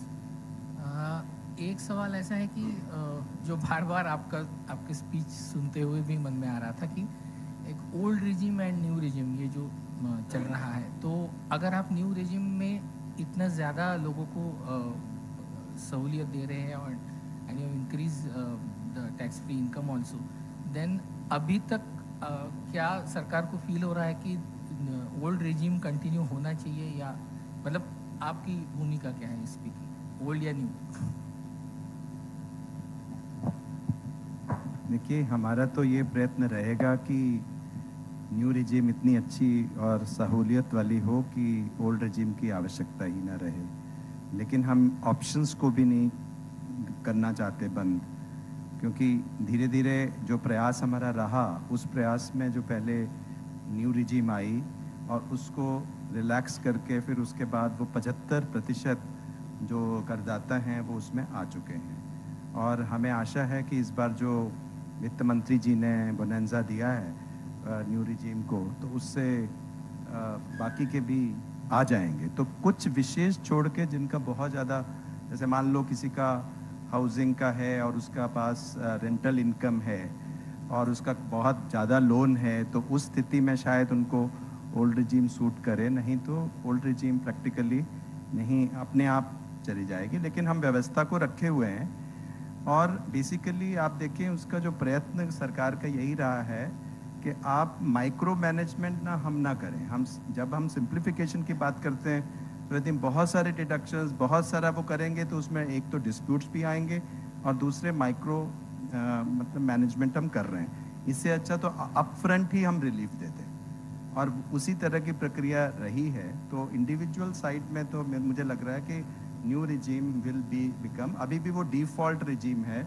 आप यदि कोई भी खोलेंगे site में तो पहले न्यू रिजीम आएगी, आपको ओल्ड रिजीम के लिए ऑप्शन मतलब एक्सेप्ट करना पड़ेगा, तो अभी भी वो डिफ़ॉल्ट है। Thank you. Mister Dave from Gujarat समाचार।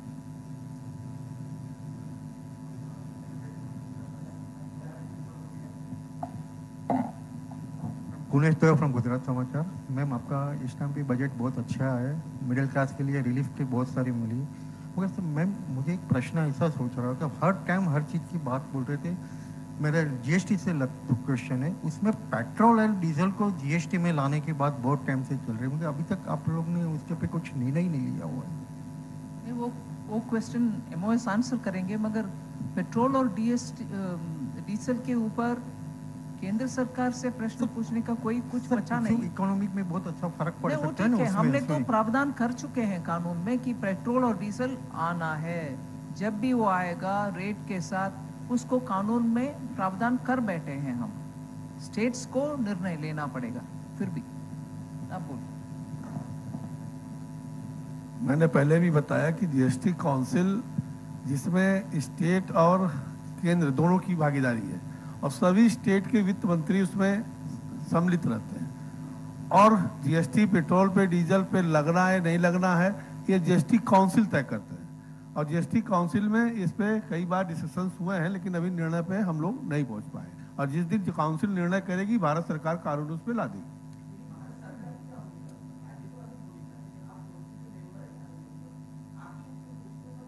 What bhumika? Yeah, I'm telling you, Kanun. You may ask him also, but the point remains. Oh, you think he's giving a different answer? I don't mind. Huh? He's not the chairman of the GST Council, sir. He's heading a committee which looks into the compensation cess and उसके ऊपर क्या करना है। और member भी है हमारे साथ। उनसे ही अगर जवाब चाहिए तो वो ही जवाब देंगे, कोई परवाह नहीं। But I am just telling you. Madam है चेयरमैन।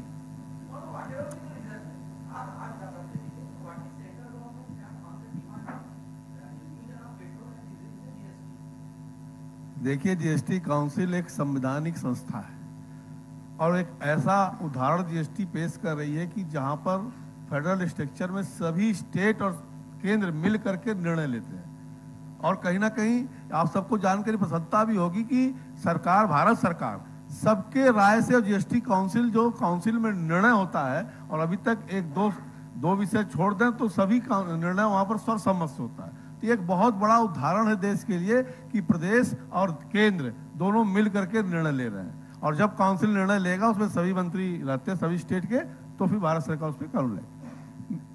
इंट्रोड्यूस कर लीजिए। अभिषेक पांडे, भारत एक्सप्रेस से। मैडम, मेरा 2 सवाल था। पहला सवाल तो ये था कि कोऑपरेटिव बैंक का जो आपने कहा अंडर इन्वेस्टिगेशन है, क्योंकि मुंबई सहित पूरे देश भर में कोऑपरेटिव बैंक्स का एक चलन सा चल पड़ा है, लोगों को नज़दीक रहता है काम करने में, लेकिन क्या इससे भरोसा खत्म हो रहा है क्या लोगों का?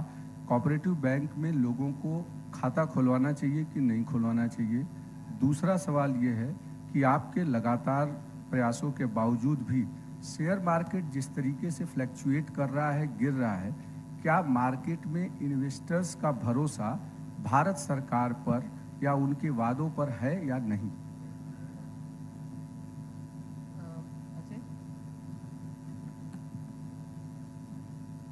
पहला आपका प्रश्न कोऑपरेटिव सेक्टर के जो बैंक्स हैं उनके बारे में है। आपको ये ध्यान हो कि ये आरबीआई का जो इसमें रेगुलेशन है, पहले वर्षों में पहले नहीं होता था, अभी आरबीआई के रेगुलेशन में है, और जो भी अपना अकाउंट खोलना चाहता है, आज भी पूरे देश में जो कोऑपरेटिव बैंक हैं वो सुदृढ़ व्यवस्था में है। किसी में अगर कोई कमजोरी आती है तो रेगुलेटर का काम ही होता है कि जिसमें अगर कोई भी कुछ कमजोरी आई है उसके ऊपर रेगुलेटरी एक्शन लिया जाए, लेकिन एक बैंक के एक्शन से पूरे सेक्टर के बारे में निर्णय लेना वो सही नहीं है। विभिन्न राज्यों में विभिन्न कोऑपरेटिव बैंक, विभिन्न स्तर के बैंक बड़ी अच्छी तरह से काम कर रहे हैं, उसके बारे में कहीं पर भी छोटा सा भी संशय नहीं होना चाहिए। It is a well regulated sector now, इस बात को हमें अच्छी तरह से समझना चाहिए। दूसरा प्रश्न कि शेयर मार्केट में ये किसी नीति के ऊपर शेयर मार्केट नहीं चलता है। शेयर मार्केट जो है वहाँ पर फॉरेन इन्वेस्टमेंट कितना आ रहा है, हमारा डोमेस्टिक इन्वेस्टमेंट क्या आ रहा है, क्या आगे के क्या ग्रोथ की क्या संभावनाएं हैं उसके बारे में है, और एक सुदृढ़ता आई है कि डोमेस्टिक इन्वेस्टर काफ़ी मात्रा में है, म्यूचुअल फंड काफ़ी मात्रा में है, लेकिन जो देश के बाहर की परिस्थिति है, जो एक अनसर्टेनिटी जिसे कहते हैं, उसके चलते हुए और एक जहाँ पर होता है कि कुछ वो एक अनसर्टेनिटी के चलते वो जो बड़े मार्केट है वहाँ पे जाना चाहते हैं, तो ये एक शॉर्ट टर्म का उसका प्रभाव है, और ऊपर नीचे होना ये स्वाभाविक है मार्केट में। सरकार से तो लोग अमूमन ये एक्सपेक्ट करते हैं कि एक स्थायी वॉल की तरह वो खड़े रहेंगे अगर इन्वेस्टर्स चूंकि देश के हैं, तो चूंकि ये मुंबई में है इसलिए ये सवाल था कि चूंकि पिछले 1 महीने से लगातार लाखों करोड़ रुपए मुंबई में जिस तरीके से इन्वेस्टर से गए हैं, तो गवर्नमेंट इसके लिए भी कुछ तरीके के जो शॉर्ट टर्म प्रयास या लॉन्ग टर्म प्रयास कर रही है, ताकि इस तरीके की चीज़ों को अगर बाहरी दुनिया में अगर कोई दिक्कत हो रही है तो भी देश का शेयर मार्केट सुरक्षित रहे या दिक्कत ना हो, इसको लेकर। देखिए, इसमें जो मार्केट का रेगुलेशन है वो रेगुलेटर करते हैं, और मार्केट सुचारू तौर पे चले कि उसमें कहीं पे कोई परेशानी नहीं आनी चाहिए। मार्केट में जो इन्वेस्टर जाना चाहता है, जब वहाँ से निकलना चाहता है, सुचारू रूप से हो, उसकी पूरी व्यवस्था है, उसमें कहीं पर भी उसमें कुछ आगे पीछे वहाँ पर नहीं हुआ है। अब रही बात कि अगर हमें खाली अपने देश के ही स्टॉक मार्केट को नहीं देखना है, आपके सारे इमर्जिंग मार्केट के जो स्टॉक मार्केट है उसके ऊपर भी आप ध्यान दीजिए कि किस मार्केट में बढ़ रहा है। पहले ये था कि अगर जो विकसित देश के मार्केट थे वो नीचे जाते थे तो भारत का मार्केट भी नीचे जाता था या ऊपर जाता था, उसमें बदलाव आया है पूरी तरह से, लेकिन पूरी तरह से डीकपल हो गया है वो भी नहीं होता है। तो ये एक मार्केट बेस्ड है कि जहां पर भारत सरकार को या किसी भी सरकार को कब जरूरत पड़ती है कि वो मार्केट में कहीं कुछ करे जहां पर कोई मार्केट फेल्योर हो। यहाँ पर कोई मार्केट फेल्योर की बात नहीं है, मार्केट सुचारू रूप से चल रहा है और उसमें कोई परेशानी की बात नहीं। Yes, please. Please introduce yourself. Hello, मैं लितकेश शर्मा, नवभारत न्यूज़पेपर से। मैम, मेरा ये सवाल था कि महाराष्ट्र के विपक्ष के नेताओं का कहना है कि महाराष्ट्र के लिए बजट में ज़्यादा कुछ नहीं है, ज़्यादा टैक्स कलेक्शन मुंबई से जाता है, महाराष्ट्र का एक मेजर रोल है इकोनॉमिक ग्रोथ में, लेकिन रिटर्न में उन्हें कुछ ज़्यादा नहीं मिला है। आप क्या कहना चाहती हैं इस बारे में? ये एक उदाहरण दूंगी। वृंदावन पोर्ट का 76,000 करोड़ का डिसीजन किस गवर्नमेंट ने किया? नरेंद्र मोदी जी का गवर्नमेंट ही किया ना। वो एक बड़ा प्रोजेक्ट महाराष्ट्र के लिए, इफ सिंसियरली महाराष्ट्र का पोटेंशियल को समझ करके उस निर्णय लेना है तो दशकों पहले लेते थे, मगर उस निर्णय माननीय नरेंद्र मोदी जी के द्वारा ही हुआ। सो महाराष्ट्र का प्रामुख्यता as a business and industry friendly state हम कभी भूलते नहीं। और इसके अलावा डिफेंस में, डिफेंस प्रोक्योरमेंट में आत्मनिर्भरता होना है। इसके लिए डिफेंस प्रोडक्शन में जितने भी इंडस्ट्री एंगेज्ड है उनके साथ हम पॉलिसी के तहत सपोर्ट करते हैं, उनको हर किस्म का फैसिलिटी बनाकर देते हैं। उसके कारण आज भारत देश में एक्सपोर्ट ऑफ डिफेंस इक्विपमेंट और उससे कमाई मोर देन 24,000 करोड़, अभी शायद उससे भी बड़ा हुआ है तो वो महाराष्ट्र का इंडस्ट्रियल फ्रेंडली और केंद्र सरकार उसके साथ समर्थन करके डिफेंस प्रोडक्शन का अच्छा केंद्र महाराष्ट्र भी बने। ऐसे पॉलिसी के कारण महाराष्ट्र में वो डिफेंस प्रोडक्शन की एक्टिविटी अच्छा हो रही है। तीसरा, आज आप हमारे प्रोग्राम में भी देखे होंगे सेवरल MSMEs इधर केंद्र सरकार की बैंकों के द्वारा, हमारे पॉलिसी के द्वारा, MSME सेक्टर के पॉलिसी के द्वारा अच्छा उनका लिक्विडिटी और असिस्टेंस क्रेडिट फैसिलिटेशन हो रही है। उसके द्वारा इंडस्ट्री भी बलबूते पर आगे बढ़ रही है। सो महाराष्ट्र का केंद्र स्थान अगर हम इकोनॉमी को बढ़ावा देने के लिए पूरे रिकग्नाइज करते हैं और हमारी पॉलिसी का बेनिफिट महाराष्ट्र को जरूर मिलता है। Please introduce it. Hi, Minister. Archana Shukla from BBC News. Two quick questions. One, what is the kind of impact you are anticipating and assessing because of the US reciprocal tariffs on Indian businesses and on the government's fiscal deficit targets? The second question is, just at a time when the government and the RBI both are stepping forward to support more spending in the domestic economy, how is the government attempting to manage the spillovers of rising inflation because of geopolitical pressures and tariff wars around the globe? Thank you. Inflation has been well within a certain band, and the last declared numbers have shown that it has come down very close to 4. So inflation has been monitored regularly, both from the supply side and also for the Reserve Bank from the monetary side. And that is one of the reasons I would think the policy would give its written statement, MPC's written statement. But that is one of the reasons why the RBI has chosen to cut the interest rate. This time you heard it after about nearly 4 or 5 years. So inflation-related management of supplies and also the monetary policy are working in sync, and that is going on, I think, in order to favor the growth cycle. But ma'am, with the threats of... I thought you asked me 2 questions. I've answered only one. Just a follow-up on this, ma'am. Just with the threats of imported inflation because of the global tariff wars, is there something that the government would be planning to do more? Inflation management covers that, doesn't it? I've answered about the inflation management.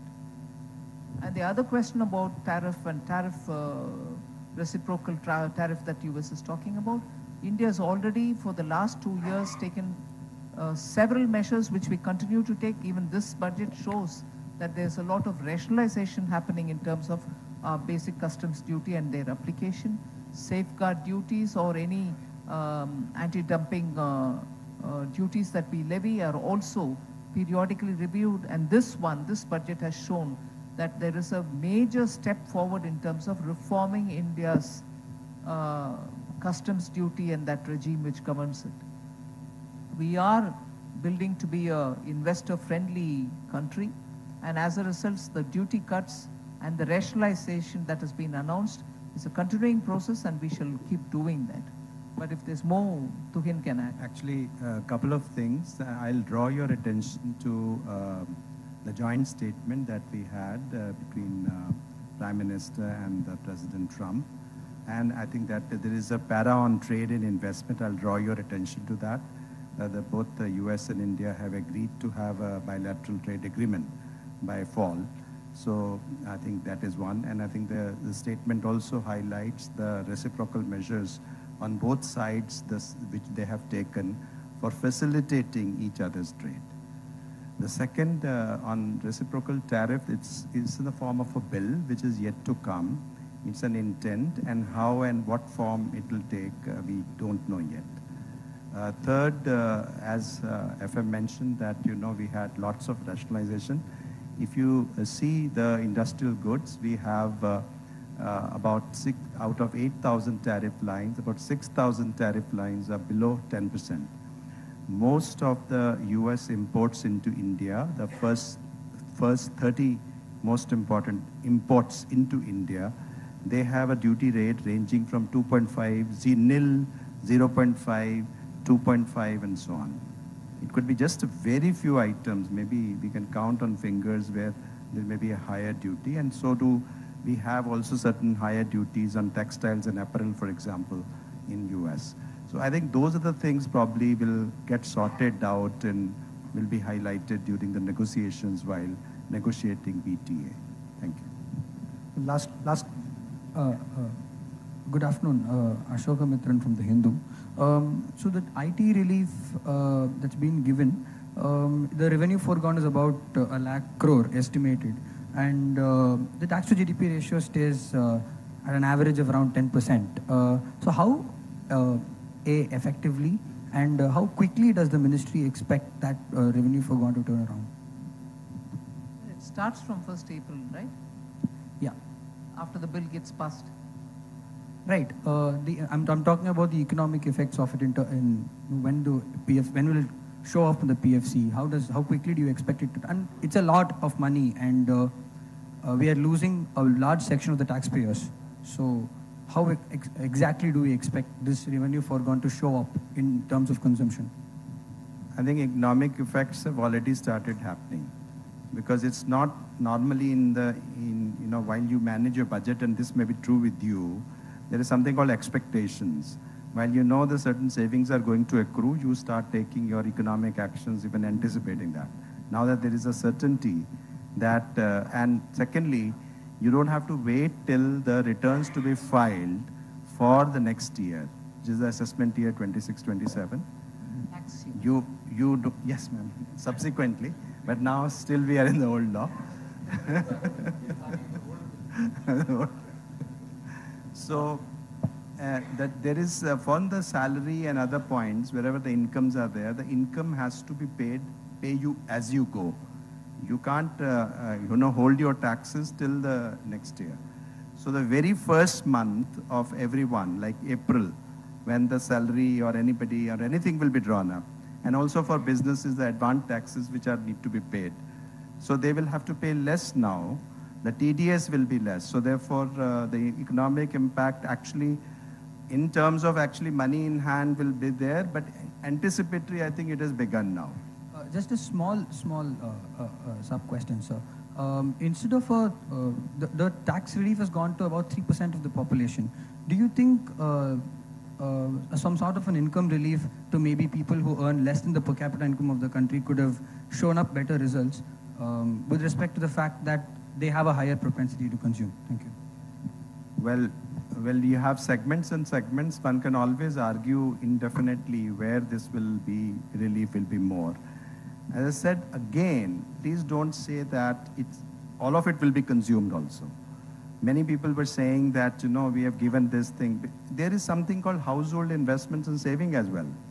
So therefore, I think in what form, the household budgets are distributed, you and me are well aware how do we allocate our money. So therefore, to just say that it is a propensity to the standard classical argument, the question is, this is the money which is going back to a large section of the people who are taxpayers. And I think it's very important, Finance Minister very clearly said, as a contribution. So I think you need also to see, the people who are contributing and how they are rewarded and how they are also, get motivated to again invest in all. They are very important economic players in our economy. Ma'am, Mayur Shetty from the Times of India. I think we close this because the Honorable FM has to leave. With the paucity of since I've already started, one last question, please. Yeah. Ma'am, the proposed changes to the income tax laws has a provision where the department has got rights to access the virtual digital space, including social media, email, and trading data. So won't this clash with the data privacy laws? Well, I think there is, it's a very important thing. I don't think in terms of data privacy you can bring it. If you have a books of accounts and they are supposed to be produced, they are supposed to be produced. If they are in digital form, they will have to be produced in digital form. So, I mean, we are not talking of their own private documents. We are only talking of the accounting information and suppressed information which may have been kept while during search. Thank you all. We close this press conference now. Thank you, FM ma'am, and thank you all the other dignitaries. Thank you.